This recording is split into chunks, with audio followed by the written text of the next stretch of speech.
If it is God that has given you, even if the man changes his word, man may change his word, but God never changes his word. He is the everlasting Father.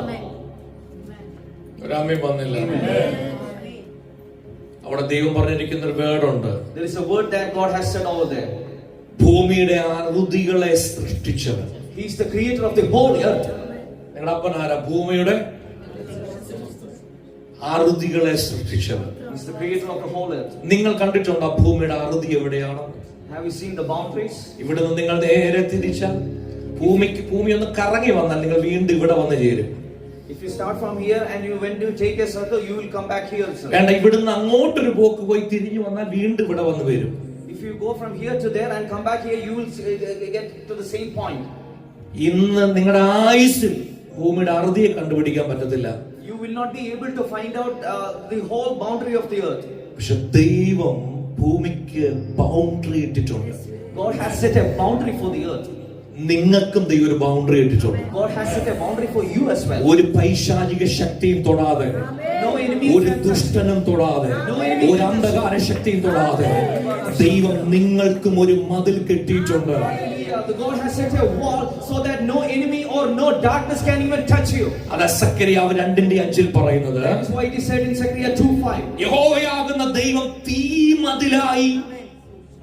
ഇത് കട്ട കെട്ടിയ മതിലല്ല, ഇത് തടി കൊണ്ട് നിർമ്മിച്ച മതിലല്ല, ഇത് കമ്പി കൊണ്ട് നിർമ്മിച്ച മതിലല്ല, ഇത് ഡൊണാൾഡ് ജെ ട്രംപ് ഇട്ട മതിലല്ല, ഇത് തീ കൊണ്ടുള്ള മതിലാണ്.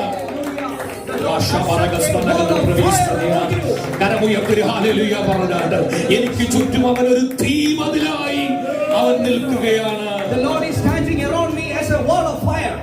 അതിന്റെ നടുവിൽ മഹത്വമായിരിക്കും. He is a glory around him. കരങ്ങൾ ഉയർത്തി ഹല്ലേലൂയ പറഞ്ഞാട്ടെ. അവൻ ക്ഷീണിക്കത്തില്ല. He will not be weary. മനുഷ്യൻ ക്ഷീണിക്കും. Man will be weary. ഇന്ന് പരിശുദ്ധാത്മാവ് നിങ്ങളോട് പറയുന്നു, Today the Holy Spirit is telling you, നിങ്ങൾ ക്ഷീണിച്ചാലും even if you are faint, നിങ്ങൾ വിശ്വാസത്തിൽ ക്ഷീണിക്കരുത്. do not be faint in your faith. നിങ്ങളുടെ ശരീരം ക്ഷീണിച്ചാലും Even if your body is faint, നിങ്ങൾ വിശ്വാസത്തിൽ ക്ഷീണിക്കരുത്. do not be fainted in your faith. അബ്രഹാമിന്റെ ശരീരം ക്ഷീണിച്ചു. Abraham fainted in his body. സാറയുടെ ശരീരം ക്ഷീണിച്ചു. Sarah's body was also faint. ഒരിക്കലും മിറക്കിൾ നടക്കത്തില്ല. There is no chance miracle will ഒരിക്കലും happen. അത്ഭുതം നടക്കത്തില്ല. There is no chance miracle will happen. ഒരിക്കലും ഒന്നും സംഭവിക്കത്തില്ല. There is no chance that anything will happen. Medical science ഉപേക്ഷിച്ച വിഷയമാണ്. Many medical science rejected it. പക്ഷെ അബ്രഹാം വിശ്വാസത്തിൽ അവൻ തളർന്നില്ല. But Abraham did not faint in faith. വിശ്വാസത്തിൽ തളർന്നില്ല. He did not faint in faith. ആശയ്ക്ക് വിരോധമായ ആശയിൽ വിശ്വസിച്ചു. Hallelujah. He hoped against hope. അതുകൊണ്ട് ഞാൻ പരിശുദ്ധാത്മാവൻ നിങ്ങളോട് പറയട്ടെ, Let me tell you in Holy Spirit, നിങ്ങളുടെ പുറമേയുള്ള മനുഷ്യൻ തളർന്നാലും, even if your external body gets fainted, നിങ്ങളുടെ അകത്തെ മനുഷ്യൻ തളരരുത്.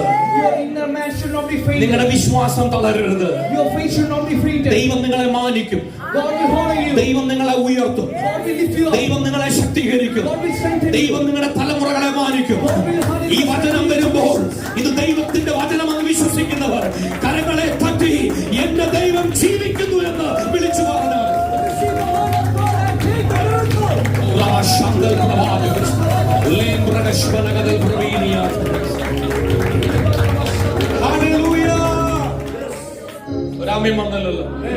We believe in prophetical word.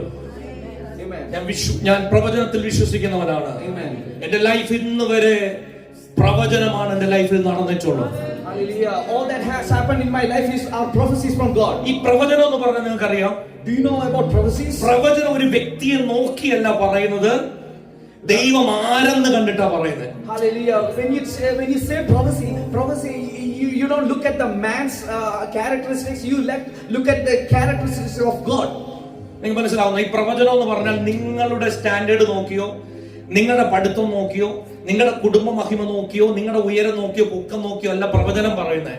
Prophecies are not taught based on your standards. ദൈവം ആരെന്നുള്ള സ്റ്റാൻഡേർഡില്ല പ്രവചനം പറയുന്നത്. It is based on the standard of who God is. കരമുയർത്തി ഹല്ലേലൂയ. Amen. അതാ ഈ പ്രവചനം ദൈവത്തിന്റെ ആത്മാവ് നിർവഹിച്ചു തരുന്നത്. That is why the prophecies are fulfilled by the Spirit of Lord.